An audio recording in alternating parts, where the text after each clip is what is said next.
Coach, I guess just talk a little bit about homecoming and Indiana State coming in here, and both teams still looking for that first conference win. Yeah, I know we're looking for that first conference win.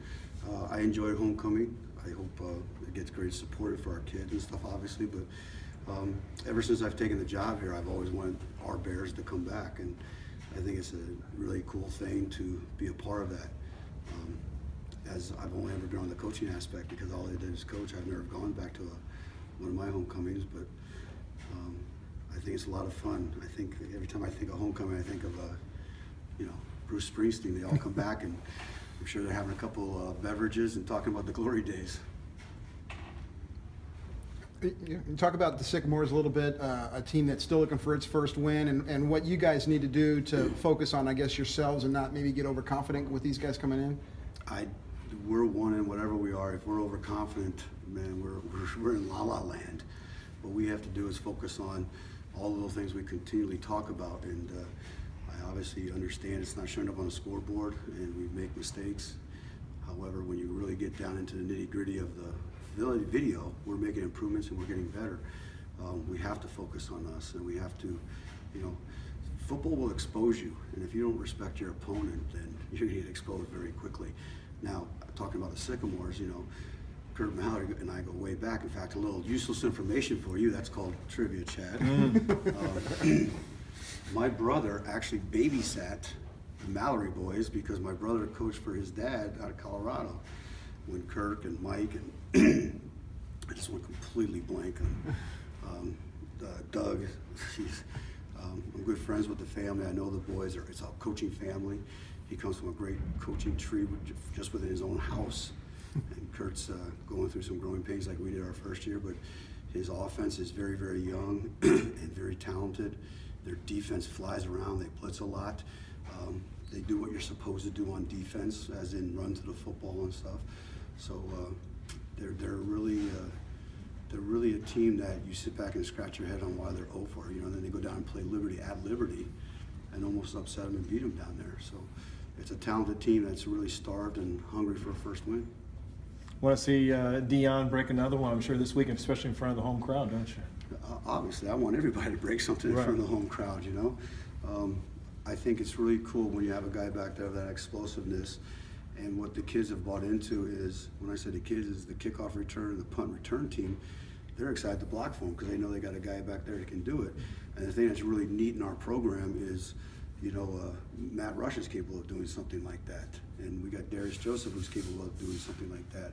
So we have players that are arsenal that are Dion-like, but Dion's back there because he did beat him out this summer. He won the job. And our kids know that he could break one at any moment. So it's kind of cool. Moving forward, just looking at the defense, do you change up anything? Do you get more involved with the scouting, with the play calling, maybe on Saturdays? I'm not going to get in play with calling. That's what I hired Yoakley to do. And what we have to do, I learned a long time ago in this business, is from Tony Dungy, because we used to always go back there and study with Tampa Bay one year, and then when he was at the Colts, and I never forget Tony Dungy, the year that the Colts went to the Super Bowl. They had the worst rushing defense in the NFL. And he made a comment that has stuck with me my whole life. He said, we got to do what we do, but we have to do it better. And there's nothing wrong with our scheme. There's nothing wrong with the play calling. What's wrong with it right now is our execution and little simple things of our defense that comes down to fundamentals as coaching and then the execution on their part. So there's nothing broken with the defense. There's nothing broken with our defensive play caller, okay? Because most of the times we're on the same page when we're calling things. So I feel every confident that what we have to do is get our players to execute the defense and execute their fundamentals. On the defensive side, You're making me defensive here. what kind of player is Matt Rush, and how have you seen him develop in your time here? Well, my time here, and this is my opinion, he'd probably get mad at me, is when I first came here, I heard a lot of good things about Matt. Matt was coming off of, and I'm probably going to be wrong, a little bit broken arm or something like that. And so he was a little tentative when we first came here. And now that he has all the confidence that's healed right, he's just really going leaps and bounds. Yoakley's doing a really great job with his fundamentals. He's a worker, which really gives, anytime you're a worker, you have a chance of being really good. And Matt comes into work every day.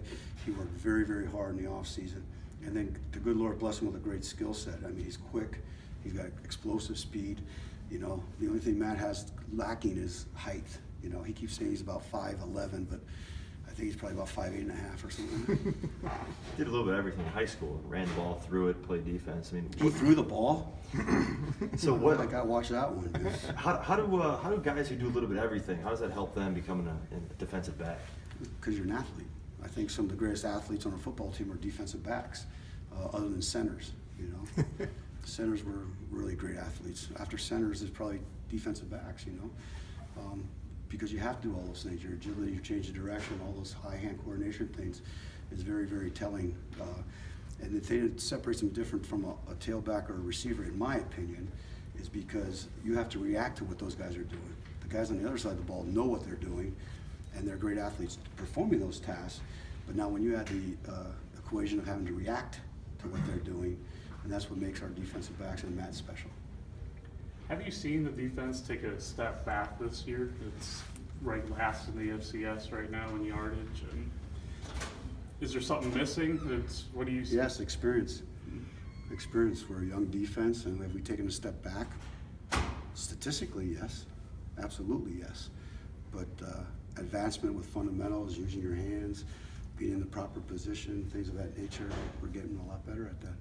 One of the things that you had kind of said at the beginning of the season was for those guys, especially in the defense, to trust their eyes, to see what they're do you see that in the film, that they're doing that a little bit better? Do I see that they're using their eyes? No, they're not. That's why we're in the wrong gaps, blitzing the wrong place, not using the right hand placement.